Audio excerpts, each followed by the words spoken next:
जो property owner broker के through से किराएदार मिलता है तो उसका एक माइंड में का डर होता है, अरे कैंडिडेट कैसे होगा, अच्छा होगा कि नहीं होगा। बाद में कुछ जिस टाइम प्रॉब्लम होता है ब्रोकर कुछ रिस्पॉन्स नहीं करता है। ये ऑल प्रॉपर्टी ओनर के अंदर एक डर हमेशा अंदर में होता है जिस टाइम किराएदार वो घर में रखता है। सॉल्यूशन है, देखिए दो ही सॉल्यूशन है। फर्स्ट नंबर 1, उसको वेरिफिकेशन करना चाहिए कैंडिडेट का, और एग्रीमेंट प्रोसेस सही से करना चाहिए। तो इसको जो रिस्क, जो मिटिगेशन जो रिस्क है वो क्या होगा, लो हो जाएगा। तो रेट चेक ये सॉल्यूशन करता है। आज की जो टॉपिक जो मीटिंग है, what is rate check project बा रेट चेक जो सर्विसेज क्या है ना, रेट चेक सर्विसेज जो rate check a proptech based tech enable property risk management platform that combines digital tools and verified on ground service to protect। माने rented property को अंदर जो रेंट प्रॉपर्टी ओनर होता है तो वो दो टाइप का होता है, एक residential property, second commercial property, और थर्ड पीजी हॉस्टल प्रॉपर्टी।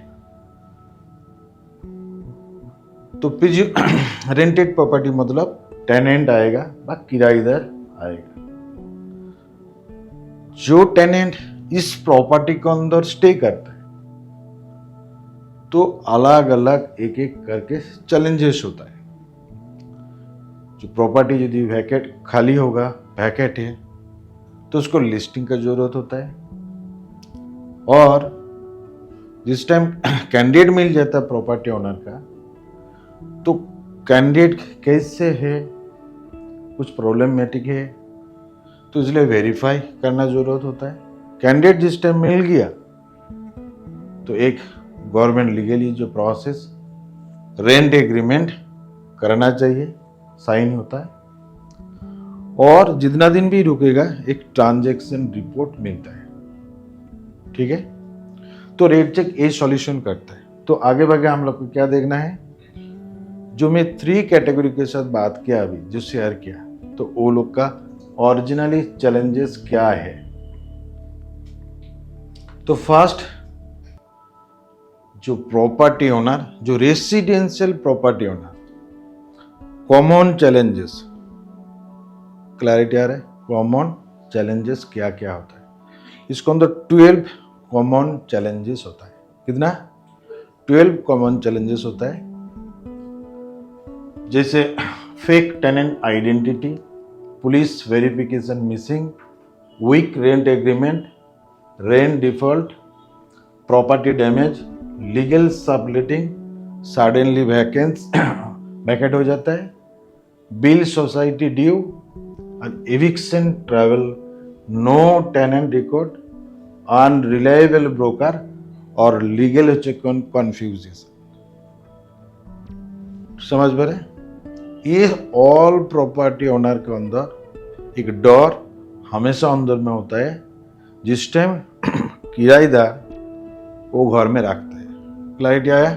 ठीक है, तो सिंपल लैंग्वेज में समझना चाहिए 1 मिनट के अंदर।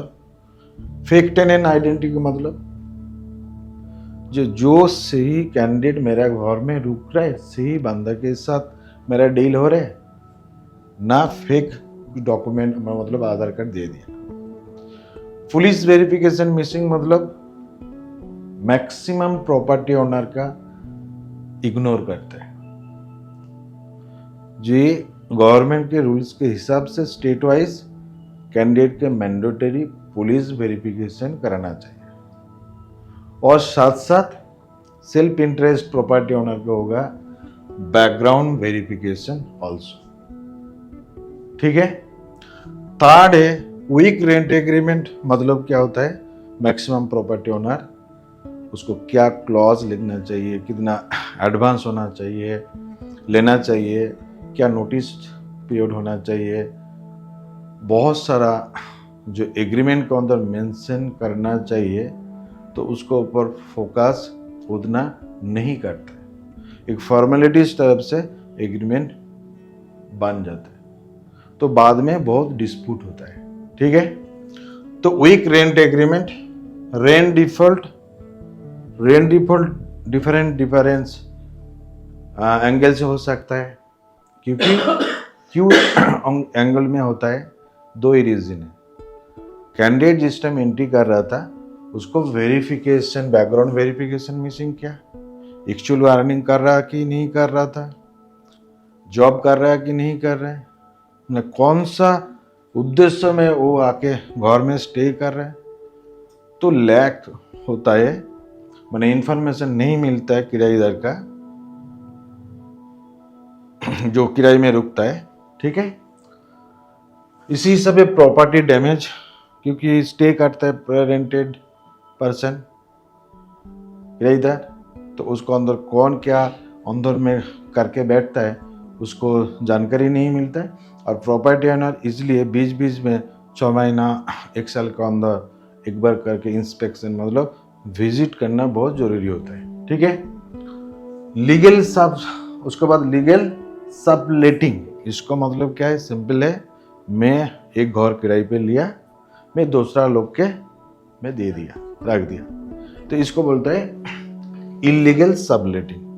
अब इसी जगह से यदि कुछ प्रॉब्लम होगा, मैं तो नहीं रुक रहा, मेरा साथ ओनर के साथ एग्रीमेंट है और मैं कोई दूसरा बंदा के रख दिया, वो कांड कर दिया, तो वहां पर वो लैंड ओनर प्रॉब्लम में फंस सकता है। सडनली वैकेंसी मतलब क्या है,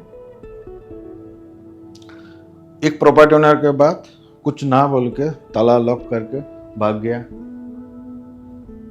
ठीक है, तो अभी उसको रेंट नहीं मिलेगा। ठीक है, कुछ गुम हो गया, मैंने उसको आता पता ही नहीं मिल रहा सडनली, और भी हो सकता है, तो तुरंत घर प्रॉपर्टी ओनर का यदि वैकेट होगा तो उसको घर में अंदर किराएदार थकना चाहिए, क्योंकि मंथली रेंट लॉस हो जा रहा है। बिल सोसाइटी ड्यू, मतलब सोसाइटी के अंदर क्या होता है जो सोसाइटी के पानी बिल, इलेक्ट्रिक बिल, अदर्स बहुत सारा फैसिलिटीज है, उसको एक मंथली चार्ज होता है। ठीक है, तो वो भी चार्ज क्या होता है, ओनर को उतना नॉलेज में नहीं होता है, सोसाइटी उसको रिकॉर्ड मेंटेन करता है। टेनेंट तो भाग गया, बात छोड़ के चल गया, बाद में वो जो अमाउंट है वो प्रॉपर्टी ओनर को अंदर ऐड हो जाता है। ठीक है, इविक्शन ट्रैवल, इसको मतलब क्या है, इविक्शन ट्रैवल, ये क्या होता है ना, इविक्शन ट्रैवल है मतलब घर में रुका, मैं बोला जमीन अभी नहीं छोड़ूंगा, समझ पा रहे हैं, ये टेनेंट के साइड भी हो सकता है, और यहाँ पे प्रॉपर्टी ओनर भी किसी को बोलता है तुम अभी भाग जाओ, तो ये होता है लीगल का इविक्शन ट्रैवल। क्लियर है? ठीक है, तो ये क्या करना है, एक प्रोसेस के थ्रू से एक्चुअल होना चाहिए, नोटिस पीरियड कब होगा, कब छोड़ना चाहिए, रेंट बढ़ाना चाहिए।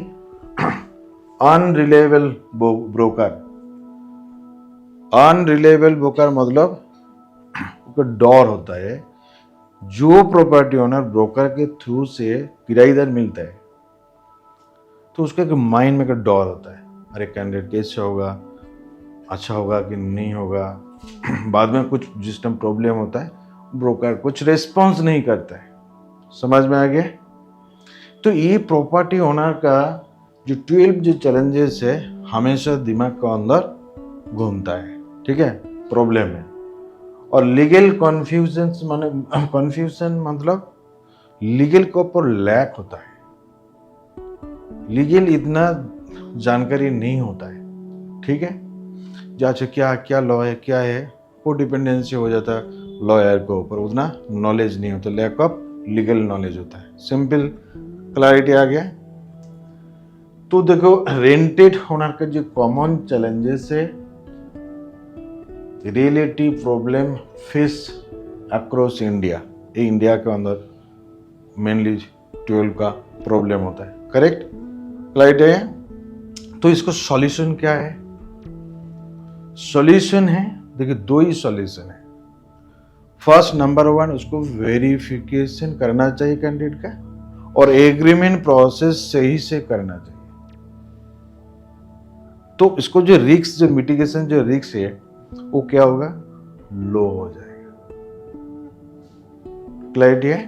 तो इसलिए जो रेट चेक लेके जो आया 4 स्टेप स्मार्ट सॉल्यूशन, जहां पे कैंडिडेट का, जो किराएदार का टेनेंट वेरिफिकेशन भी सॉल्यूशन हो जाएगा, रेंट एग्रीमेंट भी सॉल्यूशन हो जाएगा, प्रॉपर्टी जो मैनेजमेंट वो भी सॉल्यूशन हो जाएगा, और यदि किराएदार चाहे वो वैकेट होने के बाद उसको प्रॉपर्टी क्या कर सकता है, लिस्ट भी कर सकता है, पब्लिक भी कर सकता है। सिंपल है।